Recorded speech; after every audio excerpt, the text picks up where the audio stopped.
can write straight even on the crooked lines. My dear friends, this statement has a lot of meaning and a lot of relevance to the first reading that we had today. It's a story of Joseph in the Old Testament.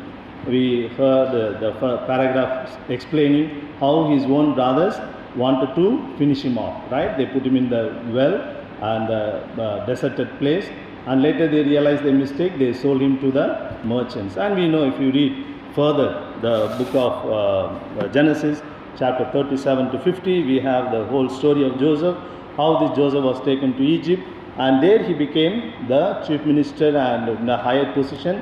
And later, all his brothers and their father came to Joseph, right? And the king said, "Go to Joseph." It's a famous statement. And this man became a savior for them. But actually, their brothers wanted to finish him off. They wanted to kill him, but God changed that whole situation into a beautiful situation, and where he becomes a savior for them. My dear friends, in God's plan, the event, how the brothers dropped him in the well, everything was part of his plan. If this Joseph was with his father and other brothers, perhaps Joseph would not have come to Egypt, and he would not have been the instrument to saving his own family, father and others, etc. So God had a plan. How?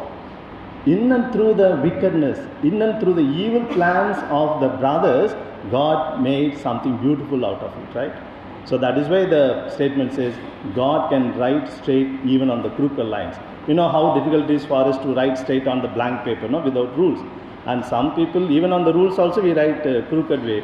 But God can write straight even on the crooked lines. If the lines are crooked, He can write straight. The crooked lines refer to the events that happen in our lives very often. It is because of the weakness or the evil intentions of the others, or our own evil intentions, etc. But when we surrender ourselves to God, God can bring out something good and beautiful, even out of something which is supposed to be bad, which is supposed to be a crime or evil things, my dear friends. But what's the reason? How Joseph rose to this level? Because he was faithful to God's call. He was faithful to the teachings of morality. You know the story how Pharaoh's wife wanted to misbehave with him, but he refused it. Perhaps if you and I were in his place, you would have thought, "Oh my God, it's a beautiful chance.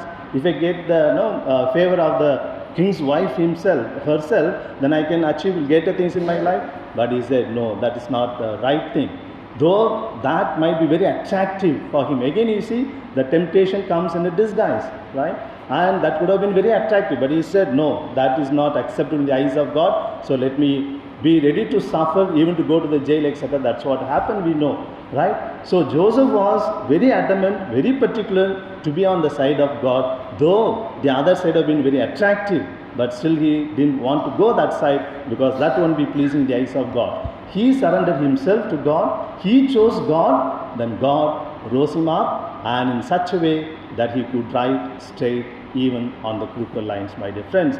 So if you and I were always surrendering ourselves to God, if you are always on the side of God, it is sure God will turn something, even which is evil, even which is a crime, even which is a very bad, unfortunate thing, from that also something good can come out of it.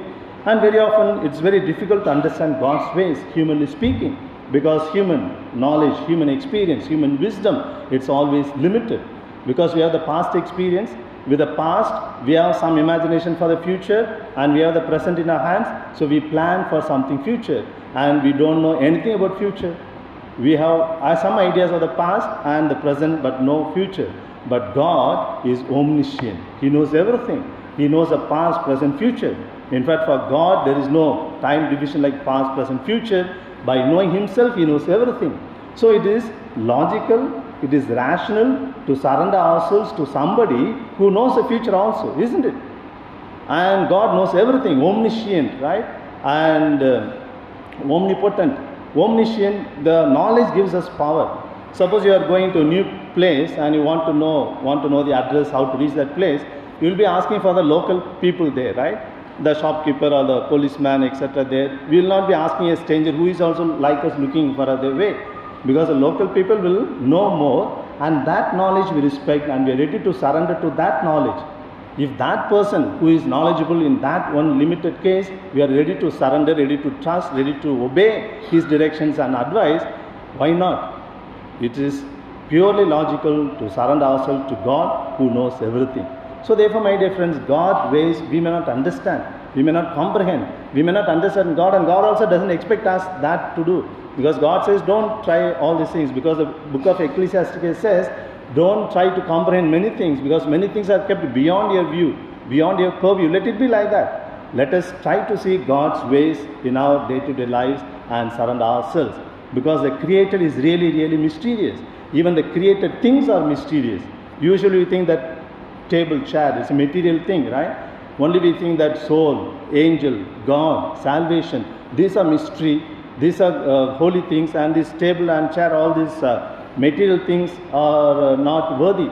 But today science says even the material things also mysterious. The matter ceased to be material at the bottom rock. Science students will know how Einstein brought beautifully both the mass and energy to show that both are two sides of the same coin. Mass can be converted into energy and vice versa. The famous equation E is equal to mc square. And he says 1 gram of mass can have beautiful, huge amount of energy. 1 gram of mass can be converted into energy. 21,500 million kilocalories energy is embedded in 1 gram of mass. 1 gram, not kilogram, 1 gram of mass. Just imagine how much matter is here, how much matter in India, on the earth, in the whole of universe, and see the amount of energy that is embedded. And at the bottom rock, this matter and energy are just two sides of the same coin. We think that matter is something and energy or waves are different thing, but both are same.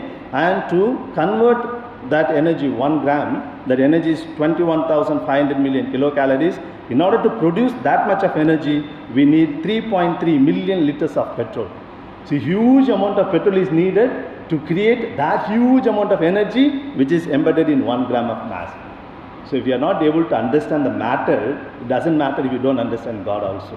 So my dear friends, to cut the long story short, let us surrender ourselves to God. When we decide to be on the side of God, God always chooses us to keep us closer to Him.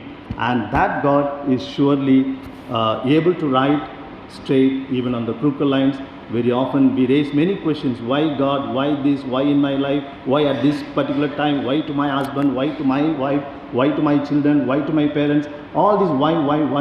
We may not know the answer, but God knows the answer, because He is omniscient, He is omni-loving, and He is omnipotent, and this God knows the future also. Therefore, the good God will allow us only good things, and when we surrender ourselves to Him, when we are on the side of God, we easily realize that God can write straight even on the crooked lines.